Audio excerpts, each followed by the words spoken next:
Yo, what's going on, folks? This is Stewardship back again. In this video, we're gonna check out how to continue to be financially fit and financially literate from the perspective, from the spiritual world and the spiritual perspective, because we need to grow. So understanding of financial dynamics, of financial growth needs to happen from the core, from the inside. And that's basically what needs to happen, because that's how it really works, to be honest. That's my opinion on that anyway. So, and yep, we're gonna be checking out Luke 16 today, so verses 10 and 11. And it's gonna be a little bit different. I decided to not only go through like all the scripture throughout, because it's gonna be a lot, and I decided to specifically focus on the specific things, because they have really more reach. I'm not saying like all of that, but in this specific events we need to specifically address some of the things. So, and today I believe it would be prudent for us to take a look on the scripture where it's Luke 16 and verses 10 and 11. Right, so it's basically says something like this: whoever can be trusted with the very little can also be trusted with much, and whoever is dishonest with the little, with very little, will also be dishonest with much. And so if you has not been trustworthy in handling worldly goods or wealth, right, who will trust you the true riches? Right. So these two scriptures here, they have a good amount of things needs to be considered, especially nowadays and age. OMG, man, this is going to be a very, very timely scripture where people need to understand a lot of things, but especially how to be trusted, how to be, relied upon, and things of that nature. That's very, very specific scripture here, and it's very, very kind of gives a dynamic of connecting what is little, what is much, what is true riches, what is not true riches, right? Talking about the wealth and all things to that pertaining, we can understand that in this specific instance here, it says that you need to be trustworthy. If you how can you get the ones that how can you be trustworthy with much if you are not trustworthy in the little, right? So, or can be trusted with the little. So if you cannot be trusted with the little, how can you be trusted with much? And that's a very, very practical application in this sense. And really also, I think it's good to apply this in the sense of growing and be trustworthy, be prudent, be good with a little, and in the time of a growth. Honestly, there's a lot of things on YouTube, and it's not a bad thing, but some of the things that like can become catchy, becoming really like sort of like just 1 to 100 in a second, or 1 to 100 in a day, 1 in 100 in one thing, and like you hit like 100 miles per hour, like in whatever second, like in a second. And to be honest, I believe based on this scripture, it can be applied as it really is not kind of work that way, in the sense that as you grow, as you like establish the wealth, establish the situation, establish the business, establish anything really, relationship, like in the sense like you need to grow into it, or you need to basically, there's no other way to explain it. It's like you gotta grow into it. And for me, application here today is that even though I know I have another kind of application that I will share with you later, but the first one is that for me at least, is that being trustworthy, and like you can be trusted with a little, you will be trusted with the much as well. So it's not in the sense that I don't trust you, but in our reality today, even though you can be like do go 1 to 100, But in a practical situation where there's like, you know, employer-employee relationship, if the relationship is concerned, obviously there's like availability, possibility, things of that nature, you know, putting things into perspective, putting people into specific roles and things of that nature. From the employer standpoint, you gotta grow like your employees, or if you like, depending on which side of the relationship you're in, employee employer, you need to understand like, hey, you either need to like, you know, prove yourself or to be proven, or to prove your employees and things like that. So for example, from the business owner perspective, even though like, you know, you start working with people, you start working with the companies, you start working with the contractors, like let's make it real practical right now, right? Like let's do this. Let's say you're an investor, let's say you're a real estate investor, or specifically real estate investor in a specific market, let's say like in let's go Maryland, you know, whatever, and in the state of Maryland, and then you do that. So what do you do, like in the perspective of here?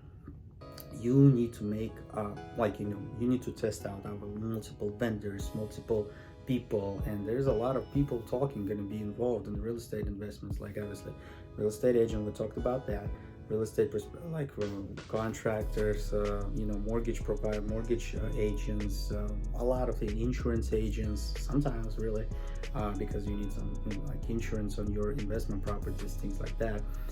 Property managers are one of the keys, you know, tenants, even tenants, yeah, like, well, not super much, but you know, you will see, well, it's kind of gets into it a little bit too as well. So nonetheless, as to apply this specific scripture here practically, you're definitely going to be testing out people, you know, not in the sense that you know, going to be, oh yeah, you know, you're worthy of my business, not like that, but in a sense, you'll need to talk to them. You give them job, how they perform, you will see, you know what, hey, you've been trusted with a little, you've been trusted with this project, okay, cool, we can now work with another project. And you know, for the contractors out there, for the businesses, you know, it's very easy to, you know, get that what you call it, basically understand, like, you know, the desire, or like desire to go and, you know, upcharge or something like that after you get trusted. It's honestly like, from the perspective of a client, it's not really like, it's not pleasant, honestly, like from my perspective, you know. I have this, I don't know, like sometimes I get this idea, like, you know, if I start working with somebody, like they do good in the first project, well, that's one thing, right? And the second one, the things start rolling, and you know, like we get few more projects and things like that, they start like, I get a feeling that they might be upcharging you or something like that. They're making like, you know, oh, you know, he bring the business, I got his trust, so I can like bring the price a little bit higher, so, you know, things like that. Given I need to do also price checking on everybody else again, but again, at the same time, sometimes I don't have time for that, so, and I trust them and things like that. So I hope you don't, you know, for the contractors and players, for the you know, providers, service providers out there, I don't think it's, well, I don't know, from my perspective, it's a little bit I don't know, not kosher, I guess. Let's say that. So I don't know, it's just I don't think it's like kind of like aesthetically or like right, I guess. I don't know, it's just my perspective, but nonetheless, you know what I'm saying. So is that like, as you get trust, you might be in a position like, you know, that trust can be taken advantage of, you know. So, but again, no way to prove it, I guess later on down the line. But then again, so getting back to this, as you get trusted, so as you give people projects, you see how they work, they see how that, then you see if you can, you know, relate to them and bring more projects to them.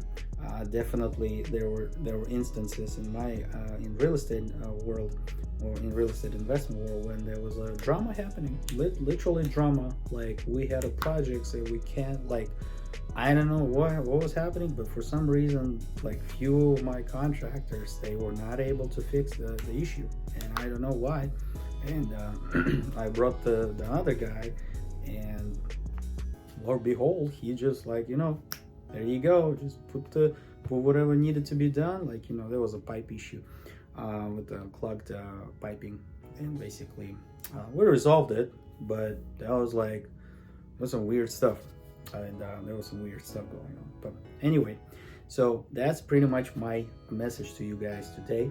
And real quickly, to finish, to share you, because I mentioned you is going to be we'll share with you a little bit more about another application, is that, as this specifically would say, as talks about money, and as money being compared here as the very least, then who can, like, if you're not trustworthy in money, then how you will be trustworthy with your own money, or like the true riches or the other riches, like that referred here. So, and true riches is another topic that we'll be probably discussing later down the line, but nonetheless. So here's the thing. So if you're not trustworthy, so if you're getting business, if you're trying to get a business, you're trying to work it out, and you're going out and you don't do the basic steps, real, like, normal, business, kind of not making it trustworthy, or you're not trustworthy in something little, how can you be trustworthy in much? Because it's going to be technically going to ruin you, honestly, to be honest, because not that I doubt your ability or anything, but at the same time, there's no inventory, there's no character, there's no like, just in my perspective, I don't know, like, at this point I will grow into it, but let's say give me like a building with 50 apartments there, or like 100 apartments building.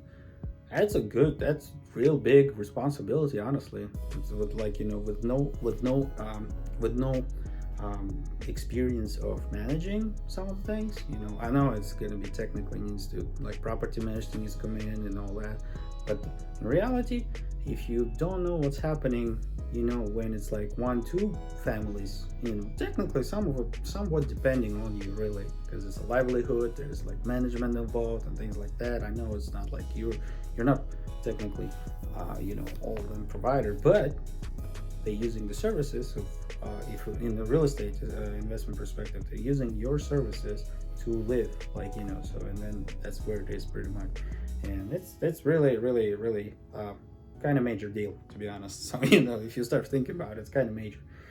But there you go. So as I've been trustworthy, like, if we provide better, then they grow better, things like that, So there you go. So that's a practical perspective of Luke 16, 10, and 11. So, and that's my take on it. So I hope you guys enjoyed this video. So like and subscribe down below.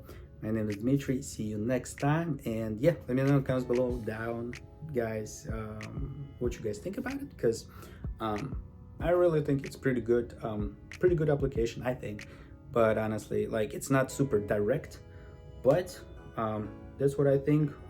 That's what I thought, and I thought to share it with you as a practical application, as growing, not like 1 to 100 in a second, but 1 to 5 or whatever to 10, and basically steadily accelerating, not like all of a sudden. So there you go, guys. I know it's gonna be tough, but at the same time, it's building character, it's building out trustworthiness, and it's also written there, so check it out yourself. See you guys next time. Bye bye.